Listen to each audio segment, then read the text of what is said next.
News is the first draft of history. It is immediate and takes place in real time.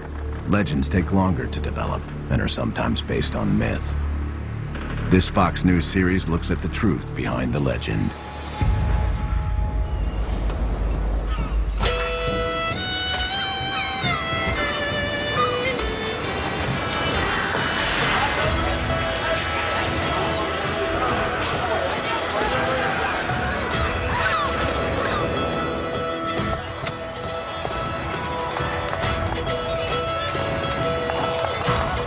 Our Liberty boys are gonna give the Tories hell. That's him! The King's collector himself! Get him!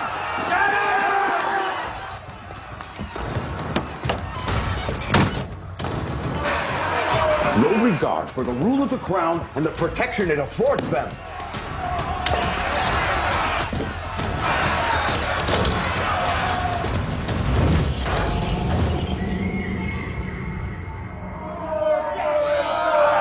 I will blow a lane through this mob.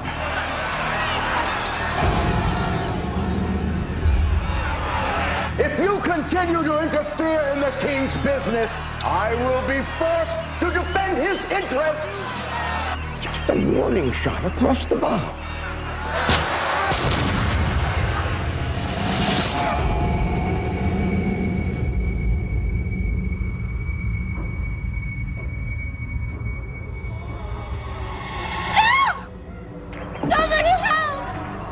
One of our Liberty boys. Dr. Warren! Please, somebody help me! Someone get Dr. Warren!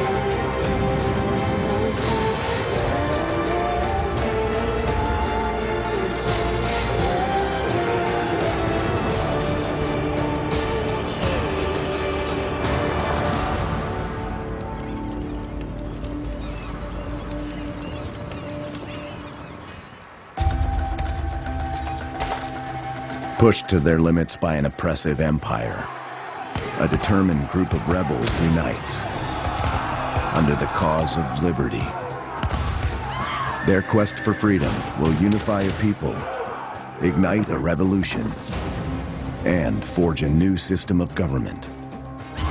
In time, these brave men and women will come to be known as the American Patriots.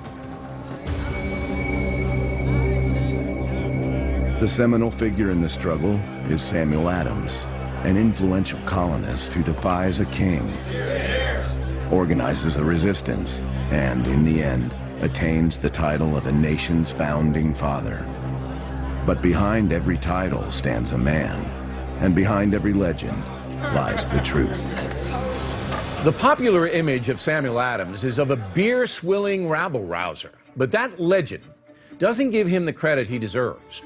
Long before George Washington leads an army or Thomas Jefferson writes of independence, Sam Adams unites the colonies and takes on the British Empire. Even more than a founding father, Adams is the architect of the revolution, and it is his fight for the natural rights of men that makes America possible. Gentlemen, I propose that we establish an association for the purpose of resisting these attacks to our rights. Here! The natural liberty of man is to be free from any superior power on earth. Not be under the will or the legislative authority of man, but only to have the laws of nature for his rule. Along with Hancock and his cousin John, Sam's inner circle includes silversmith and master organizer Paul Revere, and an often overlooked hero, Dr. Joseph Warren.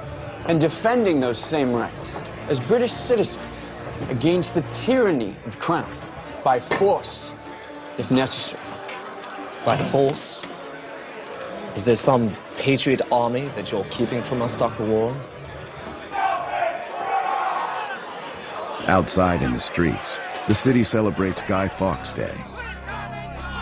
Guy Fawkes Day goes back to when Guy Fawkes planned to blow up the English Parliament and the King in session in Westminster Abbey.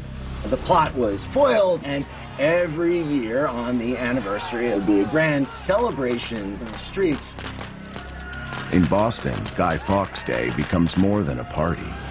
It's the annual manifestation of the anger of an oppressed people, those with little hope and even less respect from their faraway rulers. Rid the streets of them, boys. Let's open their ruddy noggins.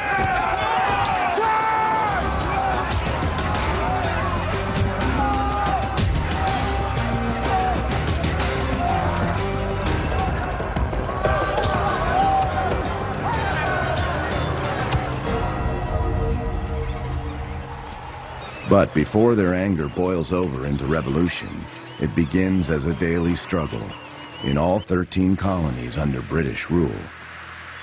At the epicenter of the struggle is Boston. As in most conflicts, one front is economic. To weaken the British position, the rebels withhold the enemy's source of income, taxes. To do this, men like Sam Adams and John Hancock turn to smuggling, sometimes liquor, which means in the eyes of their British rulers, America's patriots are no more than a group of organized criminals. 2 yards here, quite nice. Mr. Hancock. Samuel. John Hancock is the richest man in Boston. He's inherited a very successful merchant house from his uncle. He had a tremendous amount of cash, and that was key for Sam Adams, who was always broke. John, I'm looking for something special. Perhaps something beyond His Majesty's reach. I have just the thing for you, Mr. Adams. A lot of merchants made a lot of money by avoiding the taxation, and John Hancock was a major culprit in this. For my private reserve, I only ask that you put it to good use. We used it to celebrate my cousin's wedding. Thank you, John. Rich men like Hancock work together with street-level organizers like Sam Adams. Sam, may I walk with you a piece? Certainly, I'd appreciate the company. You don't require a carriage, do you? Not today, Sam. I have an appointment. It isn't far. Besides, I dare make a show of wealth in the streets for fear of that dreadful Hutchinson hunting me down for a king's ransom. Now, you and I both know there are ways around that, John. Hancock and Sam Adams symbolize what we think of as one of the characteristics of the United States. People of different backgrounds coming together for common purpose. The man responsible for enforcing British rule in Massachusetts is Lieutenant Governor Thomas Hutchinson. Seize all the records. Hutchinson was part of this top layer of officials in the colonies that were appointed by the British Crown and were answerable to the Crown and didn't feel that they were answerable to the Americans. All of it now! In spite of high British taxes, the American colonies are flourishing, while England's economy is struggling. The reason that they taxed America was because of the French and Indian War. It so bankrupted the British Treasury that there had to be ways in which they could make up for this lost revenue. And they decided to tax the colonies. Burn them out! Many colonists ignore the taxes, so Britain takes action. New tax laws and anti-smuggling searches turn revenue collection into combative encounters. And this includes something called the writs of assistance, which is essentially a warrant where the British can search anyone's property freely.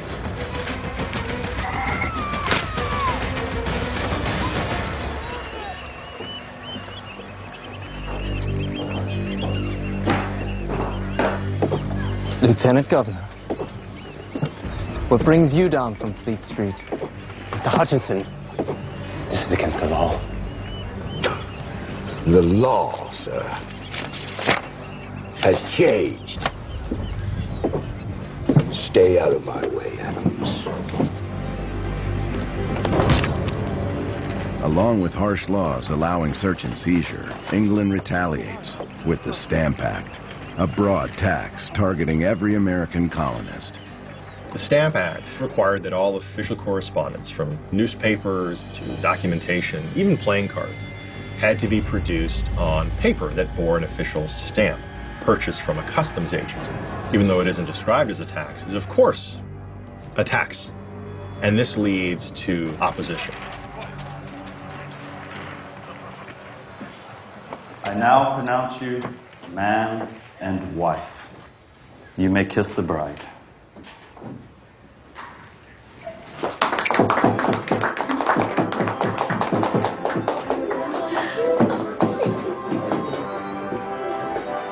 Sam, a heartfelt congratulations to you both. To convince such a lovely woman to wed the likes of you. Thank you, Sam. What is that? Oh, right. Have you heard the new laws? A new tax, what of it? Not just a new tax. It's an egregious violation of our God. Sam! Not today. It's my wedding day. Just a moment of your time. John Adams and Samuel Adams were cousins, but there was a difference in the way they lived their lives. John was an up-and-coming lawyer. He's much more the hard-working Puritan than Samuel was. There is no need to protract the inevitable. Find it within your bearing to accept that which you cannot control. Do you wish to run afoul of old Hutchinson? Will you at least read the new laws? Well, I'm quite certain I shall become as agitated as you are, Sam. From old Hutchinson himself. It smells like a musty tavern. The Green Dragon? Not exactly. What a grand idea that is.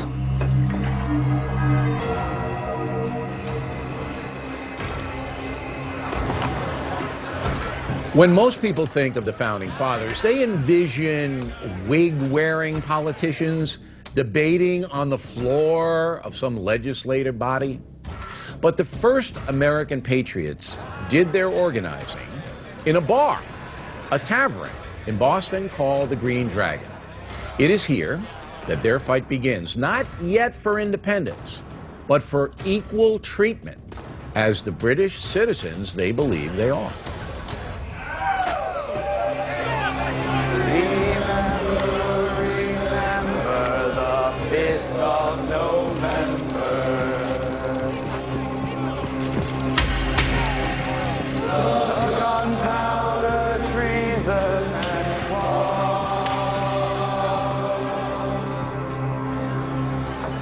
Every word of this new law is completely illegal. It is an absolute insult to over 500 years of English common law. You cannot simply search a man's home and seize his property without proper cause or provocation. Yes. But how do we respond? What recourse do we even have?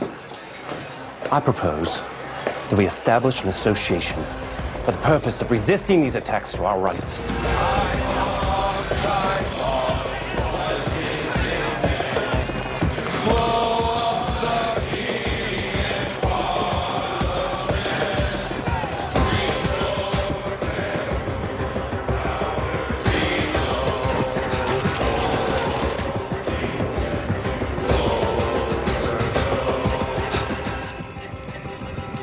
Rid the streets of them, boys.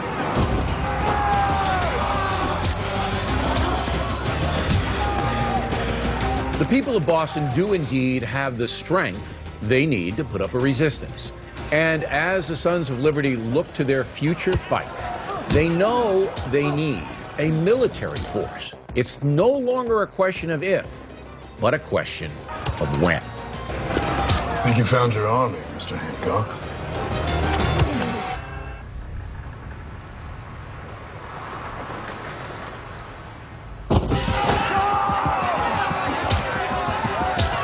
Watching the street gangs on the night of Guy Fawkes Day, Sam Adams and his fellow patriots see that when they need to fight for their liberty, they'll have an army to call upon. Like-minded artisans and merchants begin to band together into groups to promote the cause of liberty. They came to be known as the Sons of Liberty. Sons of Liberty is an association of men who are looking to prompt situations that will lead to a disturbance that will force the attention of the crown. The Sons of Liberty weren't just in Boston. They were very quickly organized and strewn throughout the original 13 colonies. I think you found your army.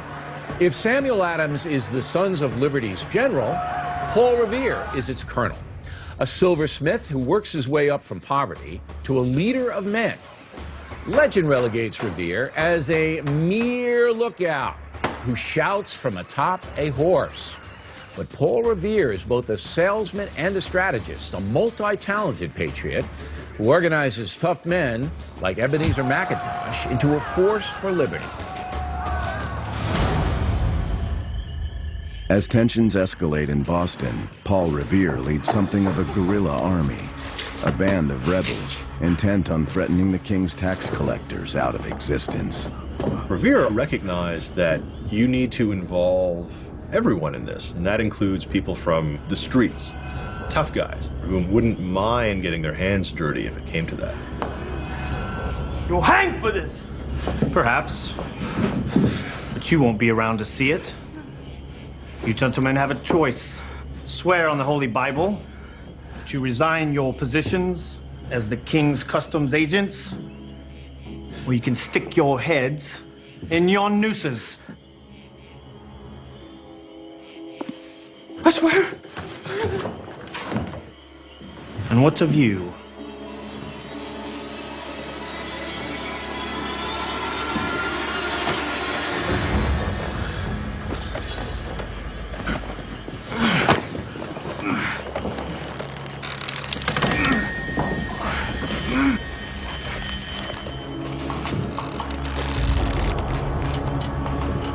While the tactics are severe, the colonists feel they're out of options.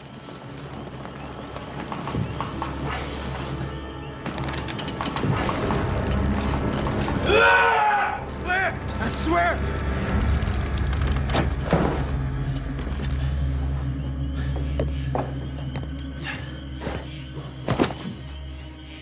Now you go tell your brother-in-law Hutchinson we won't sit idle while the king's agents bleed us dry. This form of resistance is not exclusive to Massachusetts. Anger over the Stamp Act spreads quickly through all the colonies. They were tearing down the stamp collectors' homes. They were burning these customs officials and the royal governor in effigy. And so there was a great deal of popular enthusiasm and even violence. The Stamp Act riots render Thomas Hutchinson powerless to collect taxes. How much of this stamped paper has been sold to date? None, sir. Impossible! These stamps are required for everything! With no colonial taxes being collected, Parliament is in a state of panic. Which means, so is Hutchinson. You have to remember, at Parliament, they're dealing with an empire that is stretching all around the world. If they allow the abuse of tax collectors in Boston, that would encourage lawlessness all around. They decided we got to make an example by putting more troops in Boston to kind of clamp down on the troublemakers. Boston is now under military occupation. This is an outrage, Mr. Revere. A provocation! I fear there's no turning back now. Oh, there's no turning back for me. Not after this insolent parade. For Paul Revere, the Army's arrival presents an opportunity. He creates a propaganda piece he calls Landing of the Troops. As it travels throughout the colonies, so does the fear of military occupation. In sharp contrast to Paul Revere, the man now in charge of Boston is a born aristocrat. The senior commander was General Thomas Gage, who in fact was very much a veteran. He'd been in America during the French and Indian War. The choice of hardened warrior, Thomas Gage, proves the Brits have had enough with the colonial resistance. So what had begun as a force to protect the Americans becomes an army to police the Americans. While Governor Hutchinson has customs agents to enforce the law, General Gage arrives with his own army. General Gage, what do you think of our fair town of Boston thus far? What I see of Boston is a complete collapse of law and order, which shall end now. Knowing battle could be imminent, Paul Revere and the Sons of Liberty keep a close eye on the new arrivals. I was one of upwards of 30, chiefly mechanics, who formed ourselves into a committee for the purpose of watching the movements of the British soldiers and gaining every intelligence on the movements of the Tories. With an army camp in the center of their city, Bostonians have a constant reminder of their own repression, while rank-and-file British soldiers start to wonder who has it worse. These British soldiers are a long way from home, young men who are frightened. Most of them have hardly the slightest idea of what the political debate is. They're told by their officers, you need to keep the peace. Yeah, an apple? I don't believe she's for sale. Lopez, back to work. What Captain Preston takes notice. Right now, we're tired of taking orders. This is no farmer's brigade. If you desert this army, General Gage will untwist you himself. For many of the soldiers arriving, America had been a faraway place that you read about in the newspaper. But when they get there, they see what all the fuss was about. This really is a suggestion of a much better life in America. So desertion becomes a serious problem. Please, he has a family, please, sir, I beg you. Some troops arrive with their families, one of the benefits of a world-class army. But with those benefits come rules. One hallmark of a professional army at this time is a high state of discipline. Physical, corporal punishment for various crimes. And the punishment of choice was the lash. The derogatory term lobster for British soldiers, or what later becomes lobster back, doesn't actually have anything to do with the red coats most British soldiers wear. The term comes from the welts and the scars many of the men have on their backs from being whipped. Please help my husband, sir. Don't take her. Punishment for desertion could bring 250 lashes. With a number that high, the torture will be spread out for days. Each session could be the one a soldier doesn't survive. Mr. Samuel Adams of Boston here to see you, my lord. Send him in. General Gage, I mean this from the bottom of my heart. What a shame it is that a man of your martial distinction has been forced to accept such an ignominious mission as to police free Englishmen. No, to police free Englishmen and deny his fellow countrymen. Seize him.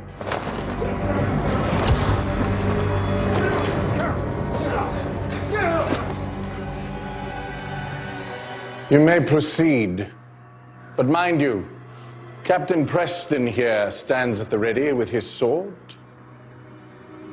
I've come to request some degree of clemency for one of your soldiers. A deserter, I assume? Mr. Gibbon. What is his punishment? 250 lashes, General. Certainly a death sentence. General Gage, clemency can sometimes be just as powerful as ferocity. Very well, Mr. Adams. What shall be done for me? The city of Boston shall welcome you with a grand party. Well, then it shall be so.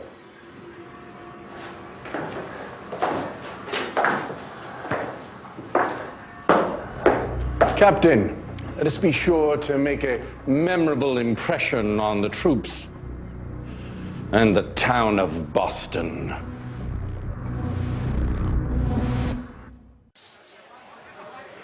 General and Mrs. Thomas Gage.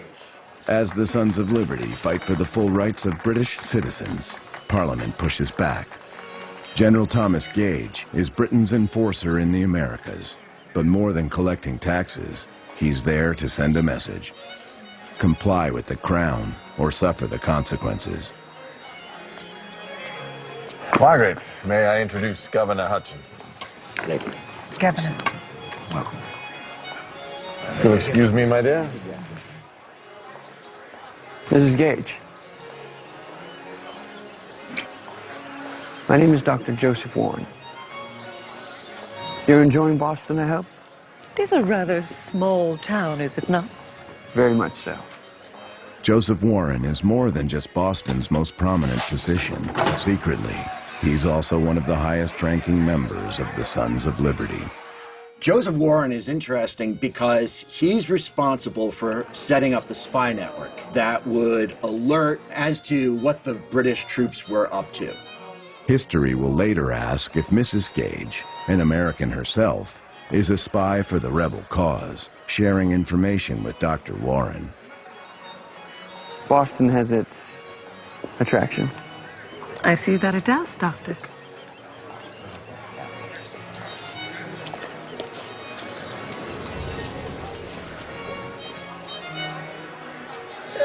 Please, save my life. Captain, what is your business here? Deserters, General. And assemble your firing squad? I'm most sorry, sir. Please, sir. Spare us, sir, please. Surely these soldiers' actions don't Do not warrant... interfere. Police! Gage is a man who has no qualms about executing people in public, in front of onlookers. This is someone who believes in that hierarchy and is going to reinforce it through whatever means necessary. Make ready! Present!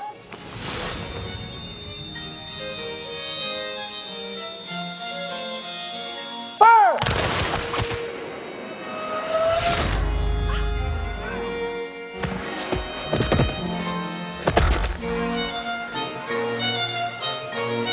There are two things I cannot abide. Deserters and rebels. Do tell your good friend, Mr. Adams, I send my regards. It's the reality of the situation. The whole message is behave. We can terrify people. And that is very much the strategy.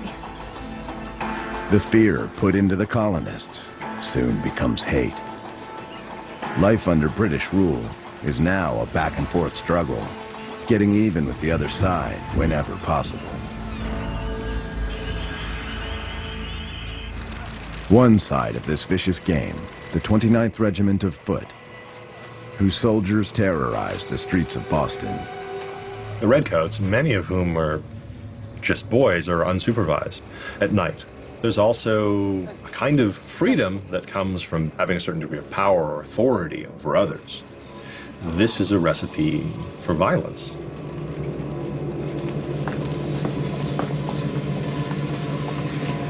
Well, look at here. Doodle spy looks like. Excuse me. I believe you are correct. Excuse me. Excuse me. Stop! Let me go! Let me go! No! No, stop! No! We picked the wrong street to go down tonight, love. No! No, please, no!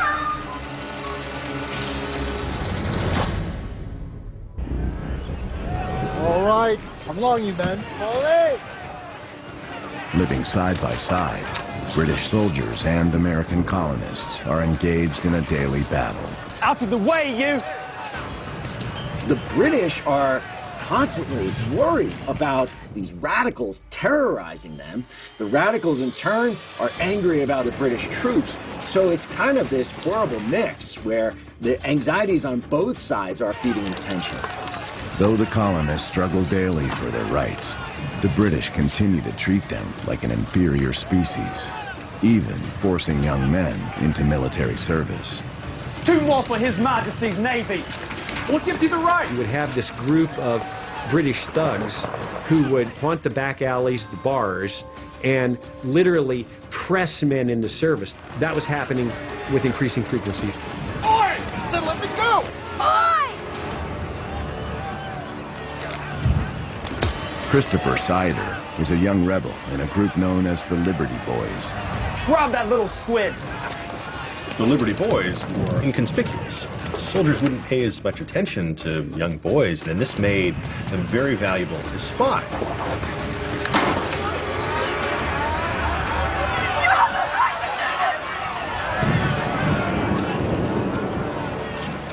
Look, Mr. Revere. Lay into him, boys.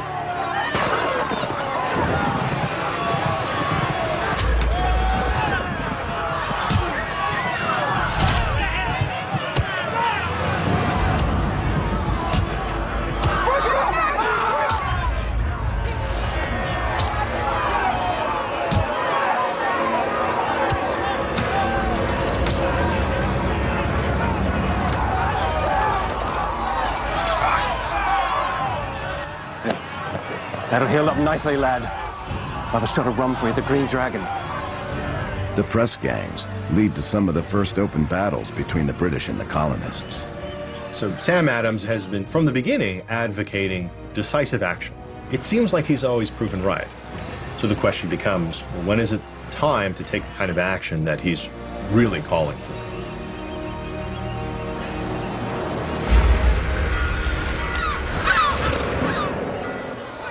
So Sam Adams' idea to protest the taxes is to get all of the colonies together to join in on a boycott against English merchants.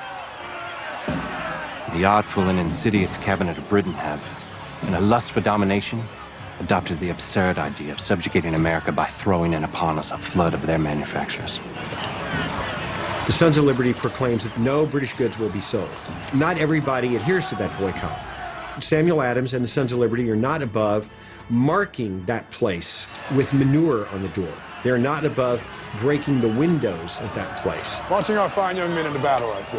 That I am. Christopher, welcome to you in that fine throwing arm of yours.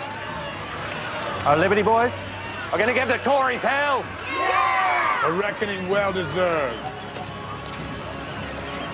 Walking down the street, the mob sees Ebenezer Richardson, who was an informant to the customs house about various merchants who were not paying their taxes. Get him!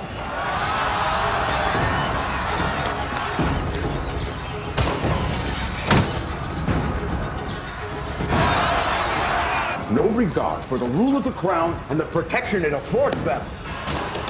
They were also haunting a Bostonian merchant who refused to join the non-importation agreement.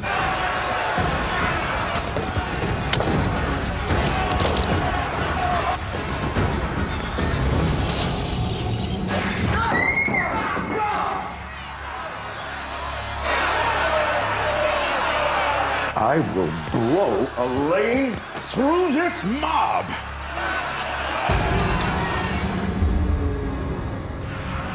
Just a warning shot across the bow.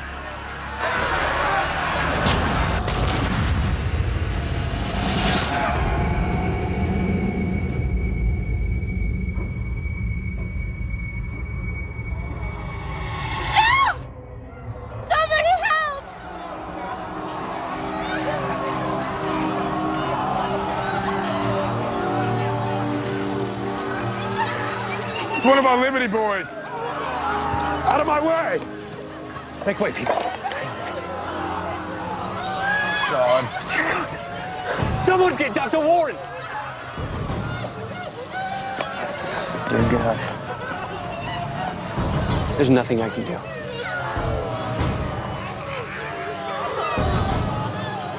What have they done?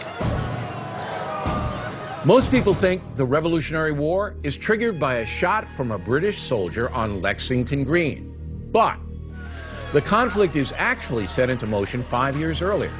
by a loyalist informant who takes the life of Christopher Sider. The 11-year-old Liberty Boy becomes the first American patriot to die for the cause of freedom.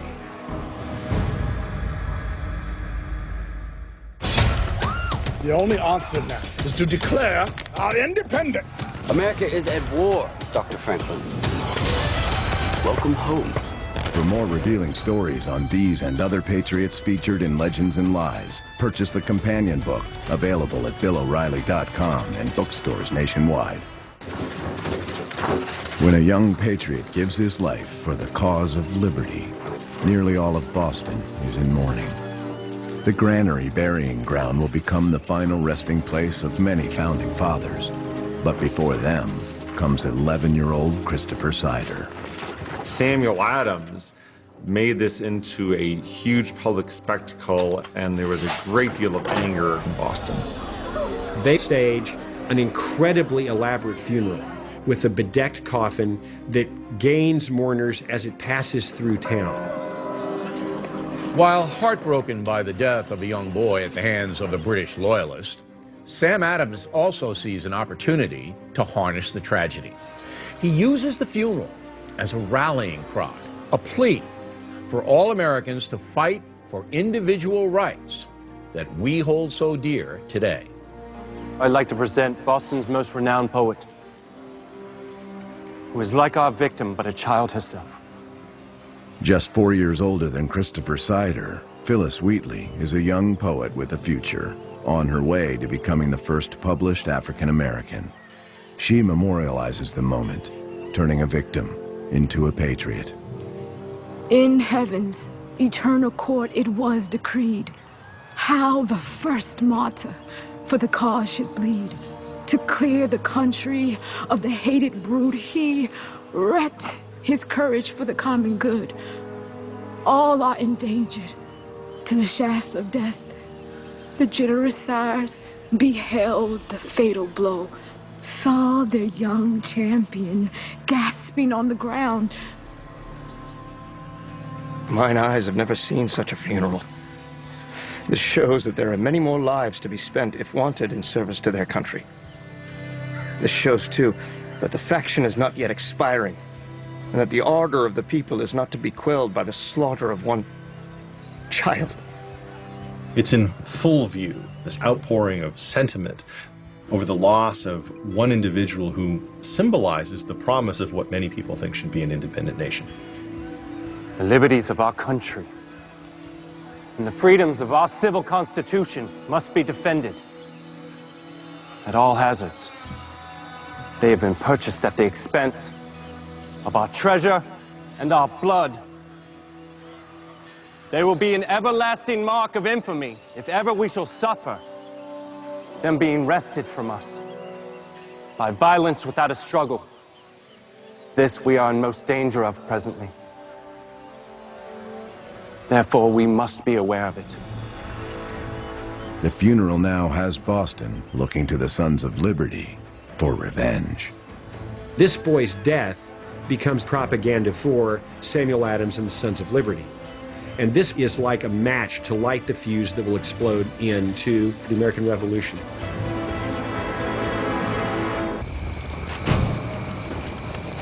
In the days that follow Christopher Sider's funeral, tension in Boston reaches a climax. It's one of our Liberty boys. Someone get Dr. Warren! Please, somebody help me! What have they done? The death of Christopher Sider. It's confirmation of discontent with the presence of the British and an injustice coming from the Parliament. So the people of Boston are feeling very angry. Where's the money? You owe me master for a wig. First you take the job, then you cheat an honest man. An honest man? Where's this honest man you speak of? I don't see one before me now. Hey! Hey! The captain is an officer in His Majesty's army. He's a ruddy thief and a lobster scum. You know the type.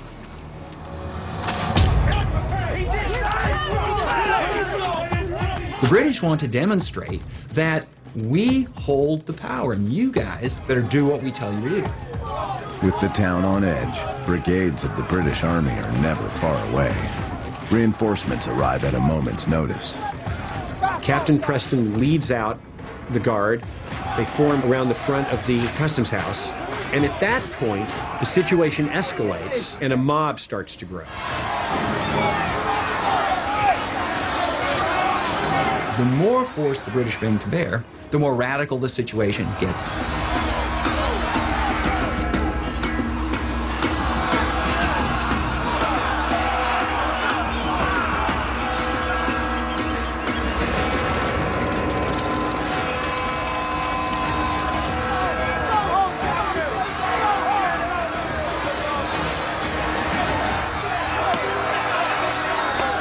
There was the build-up of tensions, of fear, and eventually it exploded.